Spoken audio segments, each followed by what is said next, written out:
minha aluna, olá meu aluno, sejam bem-vindos ao Instituto Paulo Henrique Belcati. Vamos iniciar mais uma aula gratuita aqui, prática rápida de processo civil para você que está estudando para concurso público, que está estudando para OAB e tem algumas dificuldades. Este tema que eu estou trazendo hoje, aqui no conforto da minha casa, por conta dessa pandemia do coronavírus, não podemos ainda acessar o nosso estúdio, então você talvez escute alguma barulho de interferência da rua, peço desculpas por isso, mas este assunto que eu estou trazendo para vocês neste momento, ele é muito recorrente. Todas as provas de concurso público caem e todas as provas, pelo menos que eu vi de primeira fase do OAB, também cobram, que é o impedimento do juiz, ok? E a responsabilidade civil do juiz também, que é cobrada. Então vamos começar pela responsabilidade civil do juiz e ao final vamos falar um pouco do impedimento dele. Coloca na tela o slide, Luiz, por favor. Na responsabilidade civil do juiz, ela está descrita no artigo 143 do Código de Processo Civil. Diz: o juiz responderá civil e regressivamente por perdas e danos quando 1. No exercício das suas funções proceder com dolo ou fraude. 2. Recusar, omitir ou retardar sem justo motivo providência que deva ordenar de ofício ou a requerimento da parte. Parágrafo único. As hipóteses previstas no inciso 2 somente serão verificadas depois que a parte requerer ao juiz que determine a providência e o requerimento não for apreciado no prazo de 10 dias. Então, gente, simplesmente para nós entendermos a responsabilidade civil do juiz. Se ele agir com dolo ou fraude nas suas funções ou retardar alguma providência dele sem justo motivo, ele vai agir de forma que a lei autoriza uma responsabilidade civil. Volta aqui para mim. Então, quando nós temos aquela situação que o juiz está segurando 2 anos o processo para dar sentença sem um justo motivo, ou ele age com dolo, ele faz uma coisa que ele não deveria ter feito no exercício da sua função, aqui a parte que for prejudicada pode ingressar com uma outra ação pedindo a perdas e danos. Não é uma coisa que o juiz fez e automaticamente no mesmo processo vai pedir perdas e danos. Ela vai entrar com uma outra ação pedindo essas perdas e danos. Estamos bem? Então vamos para o próximo slide aqui, falar um pouco sobre o impedimento do juiz. Impedimentos, razões que podem comprometer a imparcialidade do juiz de forma objetiva, ou seja, a pessoa juiz e o aproxima de forma intensa da causa. Volta aqui para mim. Quando eu falo em suspeição e impedimento, são coisas diferentes. A suspeição do juiz é um ato pelo qual o juiz ele fica, como é que eu vou dizer, o juiz ele fica comprometido porque ele talvez ele deu uma decisão mais com o coração. Por quê? Porque ele tem uma amizade com alguém, uma coisa assim. Quando é impedimento, quer dizer que as partes são próximas, ou de forma de inimizade ou de forma de amizade. Então as partes têm alguma proximidade, por isso ele vai acabar ou agindo para ajudar o amigo, ou ele vai querer ser tão imparcial que ele vai acabar prejudicando o amigo. Então ele é impedido, ele nem pode levar um caso desses. Vamos ver agora aqui no slide quais são as situações de impedimento. Luiz, por favor, na tela. Situações em que o juiz é impedido: em que interveio como mandatário da parte, oficiou como perito, funcionou como membro do Ministério Público ou prestou depoimento como testemunha. 2. De que conheceu em outro grau de jurisdição, tendo proferido decisão.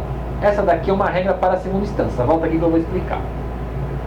Isto é uma regra para quando o juiz, ele não é mais juiz, ele é um desembargador. Então, suponhamos, ele é desembargador relator de um processo, só que a sentença de primeira instância foi ele que deu. Demorou tanto para o tribunal que ele já foi promovido, ele é desembargador e é o relator do caso, que foi sorteado para ele. Como é que ele faz? Ele é impedido, ele já deu a sentença de primeira instância, ele não vai mudar o entendimento dele. Então aqui ele é impedido, ok? Voltaremos ao slide agora. Quando nele estiver postulando como defensor público, advogado ou membro do Ministério Público, seu cônjuge ou companheiro, ou em qualquer caráter de parentesco, sanguíneo, afim, linha reta colateral ou terceiro grau inclusive, ou seja, qualquer parente que está figurando no processo. Quando for parte no processo ele próprio, seu cônjuge, companheiro, parente consanguíneo ou afim, em linha reta colateral até terceiro grau inclusive.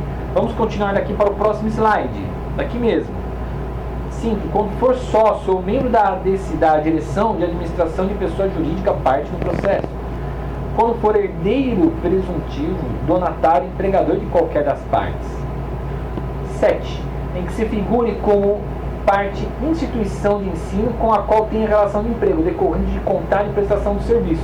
Já pensou? Ele é professor de uma faculdade e aí o processo da faculdade cai na mão dele. É lógico que ele é impedido, ele vai jogar de acordo com o empregador dele. 8. Em que se figure como parte cliente do escritório de advocacia de seu cônjuge, companheiro ou parente consanguíneo ou afim, reta colateral até terceiro grau inclusive, mesmo que patrocinado por advogado de outro escritório. Volta para cá. Isso aqui é uma regra que diz que, de repente, o juiz ele é casado, tem algum parente que trabalha no escritório de advocacia, e aquele cliente daquele escritório, ainda que o escritório seja grande e outro advogado esteja tocando, mas é daquele escritório que o parente do juiz trabalha, está representando aquele processo, está bem na mão dele. Então, logicamente, que ele tentaria uma sentença favorável para aquele escritório. Daí, por isso, ele pedido. Voltaremos ao slide. E por fim aqui, quando promover a ação contra a parte ou a seu advogado. Já pensou? O juiz ele está em litígio também contra aquela parte, contra o advogado, e cai o processo também na mão dele. Logicamente, ele vai ter a decisão dele com total interferência. Então vamos aqui no exemplo. O juiz de pequena comarca do interior que tenha proposto uma ação contra o banco XYZ estará fatalmente impedido de julgar todas as ações propostas por seus jurisdicionados em face deste mesmo réu. Volta para cá. Isso porque ele já processou o banco XYZ, então ele não poderia julgar uma ação no processo do banco XYZ. Estamos bem? Então vocês veem que as regras que falam sobre impedimento do juiz, elas são situações que com certeza o juiz ele tentaria dar a decisão favorável àquela parte ou desfavorável para aquela parte. Não importa, mas isso é uma situação que obviamente vai estar influenciada a decisão dele. Ao passo que na suspeição, a suspeição não chega a influenciar diretamente, mas de forma indireta. Aqui nós vamos ver em uma próxima aula. Gente, terminamos aqui mais uma aula de processo civil. Essa aula que é um conteúdo muito importante para cursos preparatórios e para OAB. Cai recorrentemente, por isso que eu estou fazendo uma aula só com este conteúdo, ok? Procure assistir essa aula umas 3, 4 vezes para você marcar as vésperas de concurso, por isso que ela está rapidinha aqui, ela foi feita rápido, só para você pegar o contexto geral. Vocês veem que não é difícil, mas volto a dizer, isso cai em prova. Perfeito? Curtam aqui o nosso vídeo, se inscrevam no nosso canal, você está assistindo a gente pelo YouTube, ative o sininho também para receber notificações. Obrigado a todos e bons estudos.